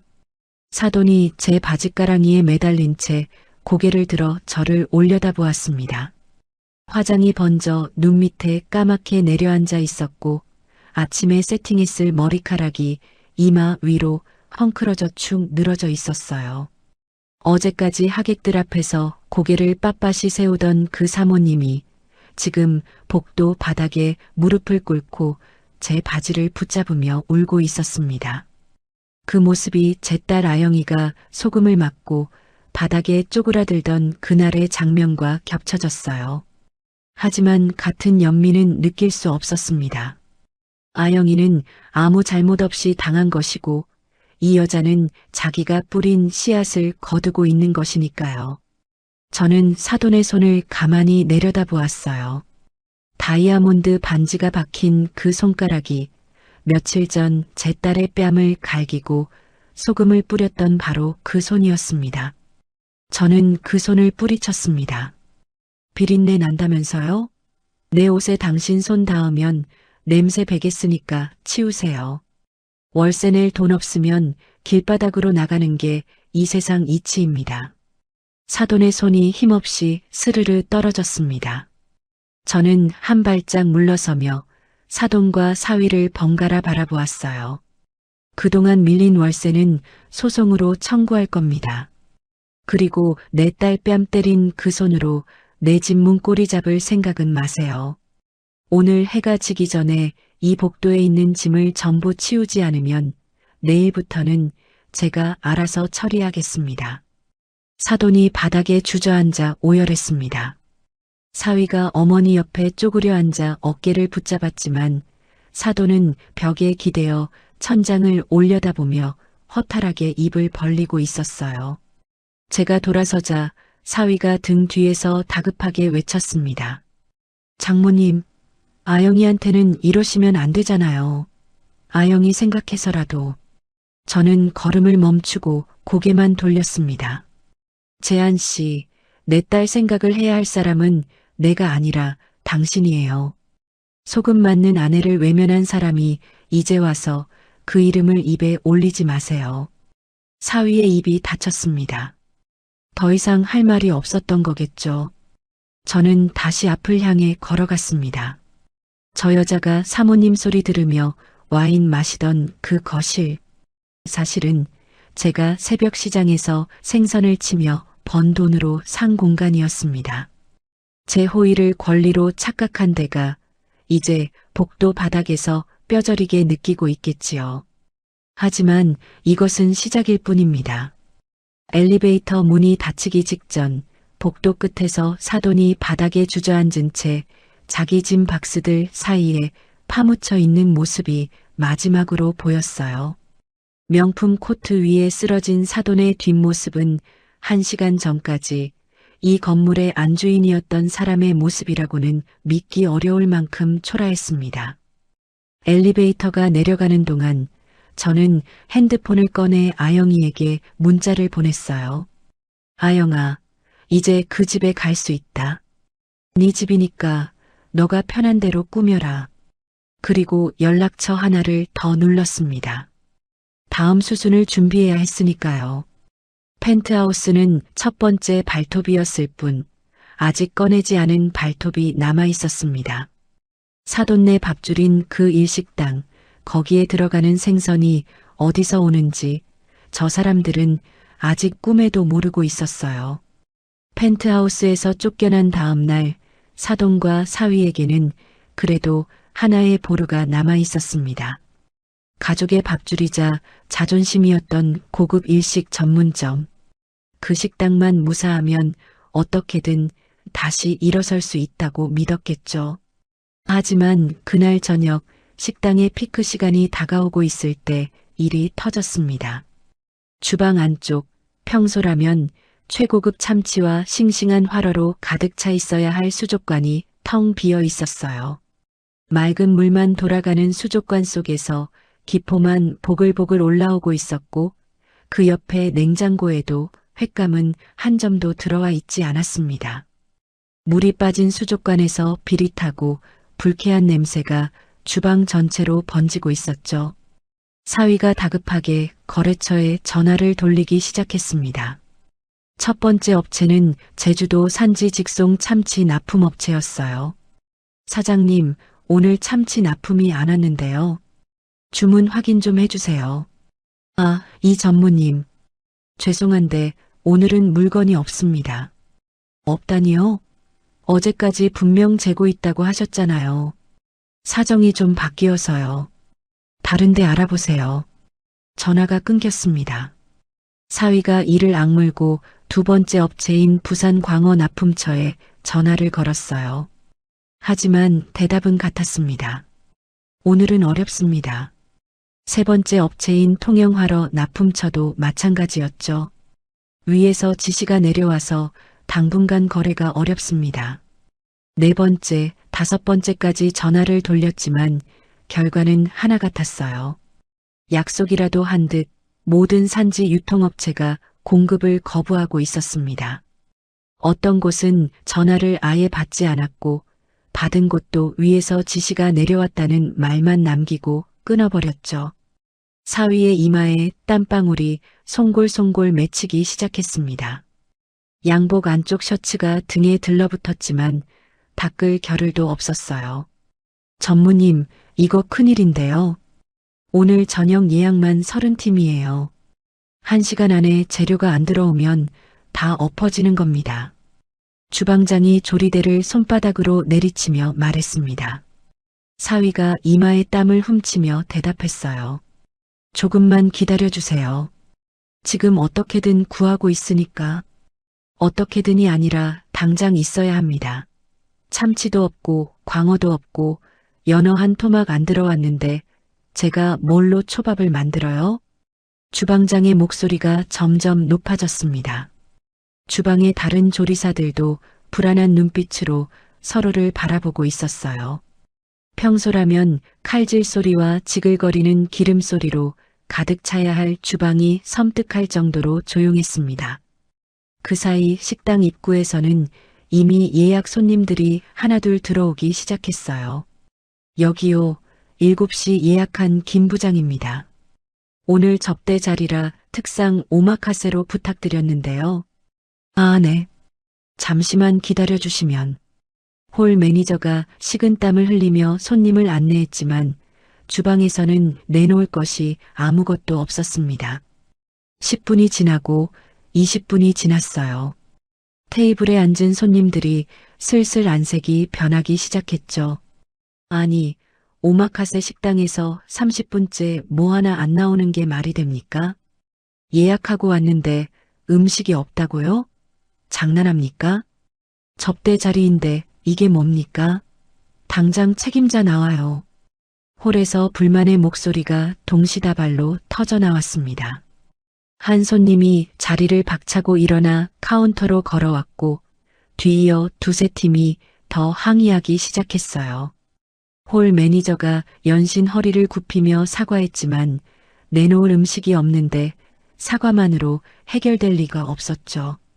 결국 한 손님이 예약금 환불해주세요 하며 카드를 내밀었고 그 뒤로 줄줄이 예약 취소가 이어졌습니다. 식당 입구에서는 새로 도착한 손님이 예약했는데 왜 장사 안 하냐며 유리문을 두드리는 소리가 들려왔어요. 사위가 홀과 주방 사이를 오가며 발을 동동 굴렀지만 상황은 걷잡을 수 없이 흘러가고 있었습니다. 그때 주방장이 마침내 조리복 윗단추를 풀었어요. 전무님, 저 이 식당에서 5년 일했습니다. 하지만 재료도 없이 손님 앞에 빈 접시를 내놓을 수는 없어요. 오늘자로 그만두겠습니다. 주방장이 조리복을 벗어 조리대 위에 던졌습니다. 하얀 천이 빈 도마 위에 축 늘어졌고 그 모습을 본 부주방장과 조리사 2명도 고개를 숙이며 알치마를 풀기 시작했어요. 잠깐만요. 셰프, 하루만 더 기다려주세요. 내가 어떻게든. 사위가 주방장의 팔을 붙잡았지만 주방장은 손을 뿌리치고 뒷문으로 나가버렸습니다. 뒤이어 부주방장이 저도 죄송합니다라며 고개를 숙이고 나갔고 남은 조리사 2명도 앞치마를 조리대 위에 놓고 뒤를 따랐어요. 주방에는 사위 혼자만 남았습니다. 텅 빈 수족관의 기포 소리와 홀에서 터져나오는 손님들의 항해 소리가 동시에 귀를 때렸어요. 조리대 위에 가지런히 놓인 칼들이 형광등 아래에서 차갑게 빛나고 있었지만 그 칼로 썰어낼 재료가 이 주방에는 단 한 점도 없었습니다. 사위가 양손으로 머리를 감싸주며 조리대에 이마를 기대었어요. 스테인리스 표면의 서늘한 감촉이 이마에 닿았고 그제야 현실이 비로소 실감이 나는 듯 했습니다. 사위가 벽에 등을 기대고 주저앉았습니다. 핸드폰을 꺼내 연락처를 미친 듯이 스크롤하다가 문득 한 가지 생각이 떠올랐어요. 산지 업체들이 한꺼번에 공급을 끊었다는 건 누군가가 위에서 지시를 내렸다는 뜻이었죠. 이 업계에서 그런 힘을 가진 사람이 누구인지 확인해야 했습니다. 사위가 수산물유통연합회 번호를 검색해 전화를 걸었어요. 신호음이 3번 울린 뒤 상대가 받았습니다. 네, 수산물유통연합회입니다. 저 일식 전문점을 운영하고 있는 이재한이라고 합니다. 저희 식당에 횟감 공급이 전면 중단되었는데 혹시 업계에서 무슨 일이 있는 건지. 그건 회장님께 직접 여쭤보셔야 할 것 같은데요. 최근에 특정 업체에 대한 공급 보류 지시가 내려온 건 맞습니다. 회장님이요? 연합회 회장님 성함이 어떻게 되시죠? 박경희 회장님이십니다. 사위의 손에서 핸드폰이 미끄러져 바닥에 떨어졌습니다. 화면에 금이 갔지만 사위는 그것을 주울 생각도 하지 못했어요. 입술이 파르르 떨리며 허탈한 목소리가 새어나왔습니다. 박경희? 장모님이 수산물유통연합회 회장이라고? 사위의 머릿속에서 퍼즐 조각들이 맞춰지기 시작했습니다. 펜트하우스를 통째로 매수한 자금, 등기부에 찍힌 순례수산이라는 법인명, 그리고 지금 이 순간 전국의 수산물 유통업체가 일제히 공급을 끊은 이유까지. 새벽마다 장화신고 시장에서 생선을 만지던 그 사람이 실은 자기네 일식당에 들어오는 모든 횟감의 물줄기를 쥐고 있었던 겁니다. 이 식당이 그동안 최고급 횟감을 안정적으로 공급받을 수 있었던 것도 어쩌면 장모가 뒤에서 물줄기를 터주고 있었기 때문이었을지 모른다는 생각이 스쳤어요. 우리가 대체 누구한테 대든 거지. 그저 시장 장사꾼인 줄 알았는데. 사위가 바닥에 떨어진 핸드폰을 주워들고 떨리는 손으로 제 번호를 눌렀습니다. 이번에는 수신 거부가 아니었어요. 제가 전화를 받았으니까요. 저는 이 전화가 올 줄 알고 있었습니다. 장모님, 제발 살려주세요. 사위의 목소리가 울음 섞인 비명처럼 터져나왔어요. 저희 식당 오늘 생선 안 들어오면 바로 부도납니다. 엄마가 어제 일은 정말 사과하신대요. 제가 당장 시장으로 달려가서 무릎이라도 꿇겠습니다. 제발요. 저는 시장의 소란 속에서 사위의 다급한 목소리를 들으며 생선 상자에 기대어 서 있었습니다. 멀리서 경매사의 호가 소리가 울리고 얼음이 바닥에 쏟아지는 익숙한 소리가 귀를 스쳤어요. 이 소리들 사이에서 사위의 비굴한 절규가 유난히 가늘게 들렸습니다. 재한아. 저는 담담하게 입을 열었습니다. 넌 네 아내가 소금 맞을 때 어떻게 했는지 기억나니? 전화기 너머에서 사위의 숨소리가 멈추었어요. 네 아내가 뺨을 맞고 소금을 뒤집어 썼을 때 넌 그 옆에서 무릎 꿇고 사과하라고 했지. 아내가 아니라 엄마 편을 들었어. 그때 넌 네 아내의 남편이 아니었다. 그런 사람이 이제 와서 장모한테 살려달라고? 내가 지금도 네 장모라고 생각하는 거니? 사위가 아무 말도 하지 못했습니다. 전화기 너머로 사위의 들이쉬는 숨소리만 거칠게 들려왔어요. 내 딸 눈에서 눈물 나게 한 사람들 입에 들어갈 생선은 이제 이 나라 어디에도 없다. 장사 접고 너희 엄마랑 같이 짐이나 싸라. 장모님 제발. 그리고 하나 더. 생선 비린내 나는 집안이랑은 상종 못한다면서? 그래, 앞으로 안 할게. 영원히. 저는 전화를 끊었습니다. 시장의 소란이 다시 귀를 채웠고 저는 다음 경매를 향해 발걸음을 옮겼어요. 장화바닥이 젖은 시장 바닥에 쩍쩍 달라붙는 소리가 30년째 변하지 않는 제 일상의 리듬이었습니다. 하지만 오늘 이 발걸음은 평소와는 다른 무게를 담고 있었어요. 이 시장이 제 뿌리이고 이 시장의 모든 물줄기가 제 손을 거쳐간다는 사실을 저 사람들은 이제야 알게 되었겠지요. 내 생선 사준 돈으로 먹고 산다고 비웃었지요?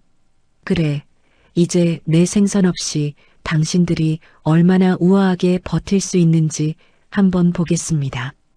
물이 끊긴 물고기처럼 파닥거리는 꼴이 참으로 가관이겠어요.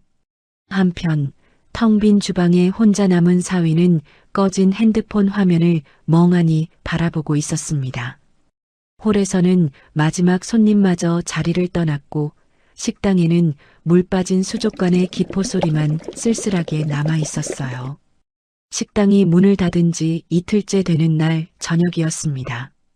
저는 시장 작업장 앞에서 평소처럼 생선 상자를 정리하고 있었어요. 장화를 신고 앞치마를 두른 채 얼음을 깨고 있는데 시장 입구 쪽에서 웅성거리는 소리가 들려왔습니다. 고개를 들어보니 시장 골목 저편에서 익숙한 두 사람이 이쪽으로 걸어오고 있었어요. 사돈과 사위였습니다. 며칠 전의 화려함은 온데간데 없었어요. 사돈은 명품 코트를 걸치고 있었지만 며칠 동안 제대로 씻지 못한 듯 머리카락이 헝클어져 있었고 눈 밑에는 잠을 못 잔 사람 특유의 어두운 그림자가 내려앉아 있었습니다.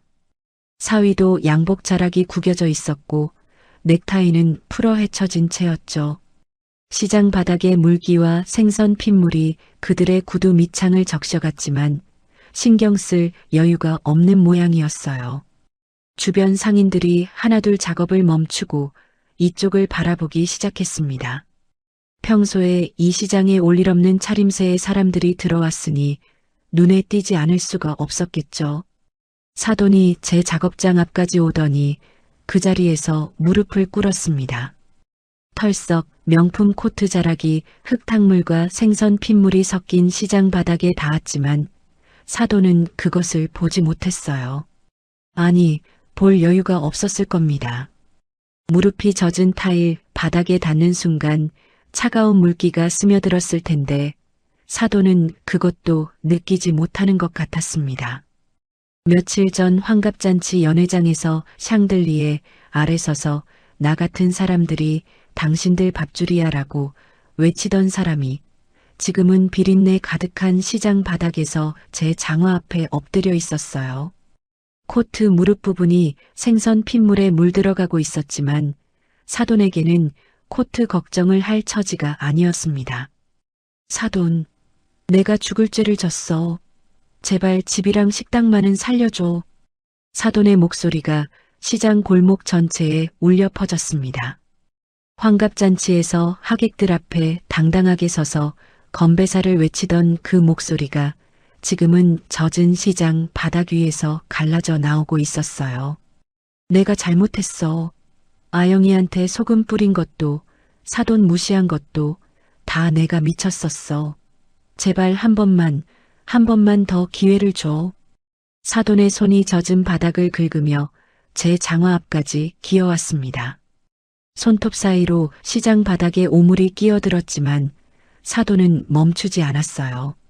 머리카락이 얼굴을 덮은 채 바닥에 이마를 대고 절을 하는 모습이 며칠 전 화려한 연회장에서 여왕처럼 군림하던 그 사람이라고는 도저히 믿기 어려웠습니다. 사위도 한 발짝 뒤에서 고개를 숙이고 서 있었어요. 하지만 무릎을 꿇지는 못하고 어머니 뒤에서 안절부절 못하며 제 눈치를 살피고 있었죠. 끝까지 비겁한 사람이었습니다. 저는 아무 말 없이 사돈을 내려다보았어요. 시장 상인들의 시선이 사방에서 모여들고 있었고 멀리서 수군거리는 소리가 바람에 실려왔습니다. 저는 입을 열지 않았습니다. 아직 제가 말할 차례가 아니었으니까요. 그때 제 옆에서 조용히 서 있던 아영이가 한 발짝 앞으로 나섰습니다. 아영이의 손에는 굵은 소금이 가득 든 포대가 들려 있었어요. 며칠 전 사돈이 연회장에서 아영이의 머리 위로 쏟아부었던 것과 같은 종류의 하얗고 굵은 소금이었습니다. 사돈이 고개를 들어 아영이를 올려다보았어요. 그리고 아영이의 손에 들린 소금 포대를 보는 순간 사돈의 얼굴이 하얗게 질렸습니다. 아영아, 아가, 내가 잘못했다. 그때 소금 뿌린 거 내가 미쳤었어. 내가 다 닦아줄게. 제발. 아영이가 소금 포대를 찢었습니다. 하얀 소금 알갱이들이 사돈의 머리 위로 쏟아져 내렸어요. 차르르르 건조하고 서늘한 소리를 내며 머리카락 사이로, 어깨 위로, 코트 위로 끝없이 쏟아졌습니다. 며칠 전 연회장에서 아영이가 당했던 것과 똑같은 장면이 지금은 젖은 시장 바닥 위에서 정확히 뒤집혀 재현되고 있었어요. 그때는 화려한 샹들리에 아래에서 소금이 내렸지만 오늘은 시장의 형광등 아래에서 소금이 내리고 있었습니다. 그때는 아무 잘못 없는 며느리의 머리 위에 뿌려졌지만 오늘은 모든 잘못의 근원인 사람의 머리 위로 되돌아가고 있었어요. 소금 알갱이들이 사돈의 머리를 타고 시장 바닥으로 떨어지며 물기에 젖어갔습니다. 하얀 소금이 생선 핏물에 물들어 분홍빛으로 변해가는 모습이 묘하게 잔인하면서도 정의로운 풍경이었어요. 어머님, 아영이의 목소리는 떨리지 않았습니다. 어머님, 소금 뿌리면 재수 없는 게 가신다더라고요. 어머님의 그 더러운 욕심과 오만함, 이 소금으로 다 씻어내세요. 사돈이 소금을 뒤집어 쓴 채 고개를 들었습니다. 소금 알갱이가 눈물과 뒤섞여 볼을 타고 흘러내리고 있었어요. 어머님, 제 뺨 때릴 때 그러셨죠? 우리가 어머님 돈으로 먹고 산다고. 아니에요. 어머님이 우리 엄마 땀 냄새 밴 돈으로 사모님 소리 들으셨던 거예요. 그 돈, 이제 단 한 푼도 쓰지 않겠습니다. 아영이가 사돈에게서 돌아서며 사위를 바라보았습니다. 사위가 한 발짝 뒷걸음질을 쳤어요. 아영이가 품에서 서류 봉투를 꺼내 사위의 얼굴 앞으로 던졌습니다. 봉투가 사위의 가슴에 부딪혀 바닥으로 떨어졌고 안에서 이혼 서류가 반쯤 빠져나왔어요. 재한 씨, 여기 도장 찍어. 사위가 바닥의 서류를 멍하니 내려다보았습니다. 이혼 합의서라는 글자가 시장 형광등 아래에서 선명하게 읽혔어요. 생선 비린내 나는 아내는 이만 물러갈게. 당신이 내 엄마한테 비린내 난다고 했을 때 당신이 내 뺨 맞는 걸 보고도 무릎 꿇고 사과하라고 했을 때 이미 끝난 거였어. 이제 당신 어머님이랑 그 깨끗하고 우아한 집에서 잘 살아. 아, 집은 이제 없구나. 그럼 길바닥에서라도 잘 살아봐. 사위의 눈이 새빨갛게 충혈되었지만 아무 말도 하지 못했어요. 이혼 서류가 시장 바닥의 물기에 젖어가고 있었지만 사위는 그것을 주울 엄두도 내지 못했습니다. 한참을 서 있다가 사위가 저를 향해 돌아서며 입을 열었어요. 장모님, 제가 정말 잘못했습니다. 그때 아영이 편을 들었어야 했는데 제가 겁이 많았습니다. 아영이한테 다시 한 번만 기회를 주세요. 제가 달라지겠습니다. 저는 사위의 눈을 똑바로 들여다보았습니다. 그 눈에는 미안함보다 두려움이 더 크게 서려 있었어요. 아내를 잃는 것이 두려운 게 아니라 밥줄이 끊기는 것이 두려운 눈이었습니다. 저는 그 차이를 놓치지 않았어요. 저는 사위의 말을 끊으며 한 발짝 앞으로 나섰습니다. 재한아, 넌 끝까지 비겁하구나. 아내가 소금을 맞을 때 옆에서 무릎 꿇고 사과하라고 한 사람이 이제 와서 너가 잘못했다고? 사위가 고개를 떨구었습니다. 내 딸이 소중하게 키워진 보석인 줄 몰랐던 죄, 평생 가난 속에서 갚으며 살아라. 저는 사돈을 향해 마지막으로 시선을 돌렸습니다. 소금과 시장 바닥에 물이 뒤범벅된 채 바닥에 엎드린 사돈의 모습이 눈에 들어왔어요. 이게 바로 당신이 무시하던 생선 장수의 법도입니다. 은혜도 반드시 갚지만 원수도 반드시 갚는 법이에요. 이제 내 눈앞에서 사라지세요. 제 목소리가 시장 골목에 울려 퍼졌습니다. 사돈이 바닥에서 일어나지 못한 채 흐느꼈어요. 소금과 물과 생선 핏물이 뒤범벅된 시장 바닥에 이마를 대고 환갑잔치 때 입었던 코트를 적시며 울고 있었습니다. 사위가 어머니의 팔을 부축하려 했지만 사돈은 사위의 손마저 뿌리치며 바닥을 두 손으로 짚은 채 절규했어요. 시장 상인들이 멀찍이서 바라보며 웅성거리는 소리가 들렸고 누군가가 저게 그 환갑잔치에서 소금 뿌린 사모님이래라고 속삭이는 목소리가 바람에 섞여왔습니다. 저는 아영이의 손을 잡았습니다. 아이의 손이 떨리고 있었지만 그 떨림은 두려움이 아니라 오랫동안 참아왔던 것들을 마침내 내려놓는 해방의 떨림이었어요. 저는 딸의 손을 꽉 쥐고 시장 골목을 빠져나왔습니다. 뒤에서 사돈의 울음소리가 점점 멀어져 갔고 제 장화 바닥에 밟힌 소금 알갱이 몇 개가 바스락거리며 부서졌습니다. 아영이가 걸음을 멈추고 뒤를 돌아볼까 말까 망설이는 게 느껴졌지만 저는 딸의 손을 놓지 않았어요. 뒤는 돌아보지 마라. 이제 앞만 보면 된다. 이혼이 확정된 것은 그로부터 한 달 뒤였습니다. 아영이가 시댁에서 가져온 짐이라곤 옷가지 몇 벌과 책 한 상자가 전부였어요. 수십억짜리 펜트하우스에서 2년을 살았지만 진짜 제 딸의 것이었던 건 그 정도밖에 없었던 겁니다. 나머지는 전부 시댁의 허용으로 채워진 것들이었죠. 이혼 절차가 마무리되던 날 아영이가 제 사무실로 찾아왔습니다. 순례수산의 작은 사무실, 시장 한 귀퉁이에 자리 잡은 그곳에 들어선 아영이의 표정이 한 달 전과는 사뭇 달랐어요. 소금을 뒤집어 쓰고 울던 얼굴이 아니라 무언가를 단단히 결심한 사람의 얼굴이었습니다. 엄마, 나 여기서 일하고 싶어. 여기? 시장에서? 엄마 회사에서? 순례수산에서 일 배우고 싶어. 엄마가 30년 동안 만든 이 세계가 어떤 곳인지 제대로 알고 싶어. 저는 딸의 눈을 바라보았습니다.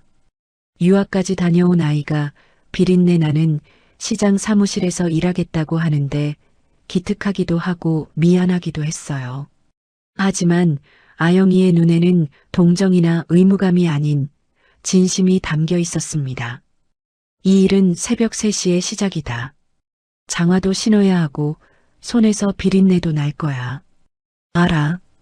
그래서 하고 싶은 거야. 저는 웃었습니다. 오랜만에 가슴 깊은 곳에서 올라오는 웃음이었어요. 그렇게 아영이는 순례수산에서 일을 배우기 시작했습니다.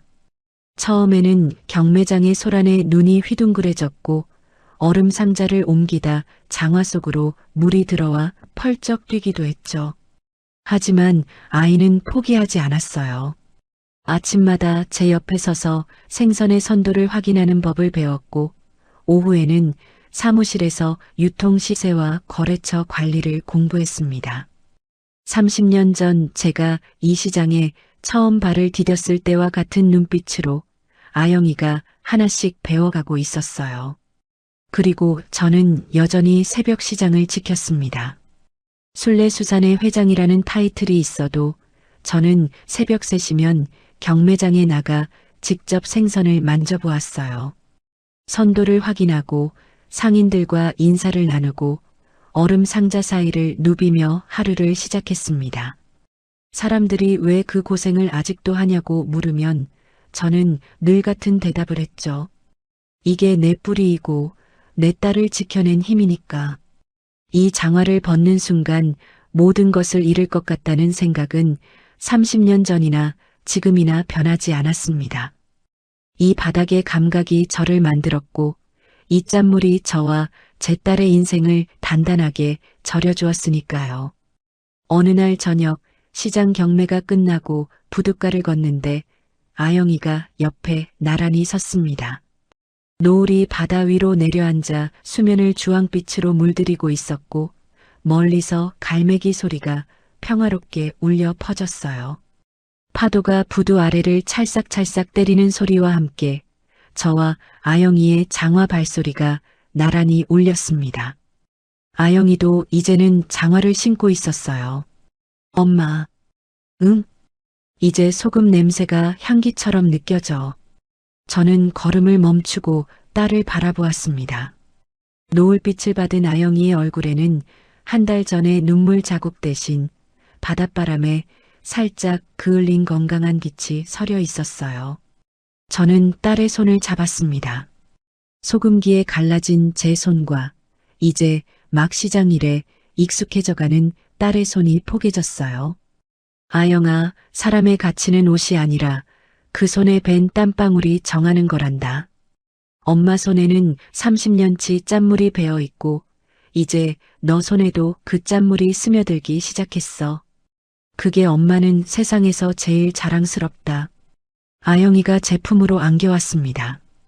딸의 어깨에서 희미하게 바다 냄새가 났어요. 저는 아이의 등을 토닥이며 부둣가의 노을을 바라보았습니다.